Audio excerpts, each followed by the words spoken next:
ನಮಸ್ಕಾರ ವೀಕ್ಷಕರು, ಇವತ್ತಿನ ಒಂದು ವಿಡಿಯೋದಲ್ಲಿ ಡಾಕ್ಟರ್ ರಾಜ್ಕುಮಾರ್ ಅವರಿಗೆ ಕರ್ನಾಟಕ ರತ್ನ ಪ್ರಶಸ್ತಿ ಪ್ರದಾನ ಮಾಡಬೇಕಾದ್ರೆ ಒಂದು ದುರ್ಘಟನೆ ನಡೆಯಿತು. ಅವತ್ತು ಏನಾಯಿತು ಅನ್ನೋದನ್ನು ನೋಡ್ತಾ ಹೋಗೋಣ. ವಿಧಾನಸೌಧದ ಮುಂದೆ ನಡೆಯುವ ಕರ್ನಾಟಕ ರತ್ನ ಪ್ರಶಸ್ತಿ ಪ್ರದಾನ ಸಮಾರಂಭದಲ್ಲಿ ಒಂದು ವಿಶೇಷತೆ ಇರುತ್ತೆ. ಅದು ಸಸ್ಪೆನ್ಸ್ ಎಂದು ಬಂಗಾರಪ್ಪನವರು ಇಂದಿನ ದಿನ ರಾಜ್ಕುಮಾರ್ ಅವರಿಗೆ ಹೇಳಿದ್ರು. ಅದೇನ್ ಸರ್ ಅಂತ ಸಸ್ಪೆನ್ಸ್ ಎಂದು ಒತ್ತಾಯಿಸಿದ್ರು. ಗುಟ್ಟು ಬಿಡದ ಬಂಗಾರಪ್ಪನವರು ನಾನು ಏನ್ ಮಾಡ್ತೇನೆ ಅಂತ ಅಲ್ಲೇ ನೋಡಿ ಎಂದಿದ್ದರು. ಕುತೂಹಲವನ್ನು ಕೂಡಿಟ್ಕೊಂಡು ರಾಜ್ಕುಮಾರ್ ಸಮಾರಂಭದಲ್ಲಿ ಭಾಗವಹಿಸಿದ್ರು. ಸಸ್ಪೆನ್ಸ್ ಸ್ಫೋಟಕ್ಕಾಗಿ ಕಾಯುತ್ತಾ ಕೂತರು. ಸ್ವಾಗತ ಇತ್ಯಾದಿ ಮುಗಿದ ಮೇಲೆ ಬಂಗಾರಪ್ಪನವರು ಮೈಕನ್ನ ಕೈಗೆ ತೆಗೆದುಕೊಂಡ್ರು. ಪಕ್ಕದಲ್ಲಿದ್ದ ವಾದ್ಯ ಘೋಷಣೆಯತ್ತ ನೋಡಿದ್ರು.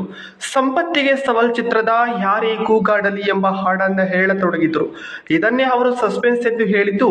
ಅಂದು ಬಂಗಾರಪ್ಪನವರು ನಡೆಸಿಕೊಟ್ಟ ಸಂಗೀತ ಘೋಷಣೆಯ ಸಸ್ಪೆನ್ಸ್ನಲ್ಲಿ ಹೆಮ್ಮೆ ಹಾಡು ಕೂಡ ಒಂದಾಗಿತ್ತು. ಅವರು ಈ ಹಾಡನ್ನೇ ಹೇಳಲು ಕಾರಣವಿತ್ತು.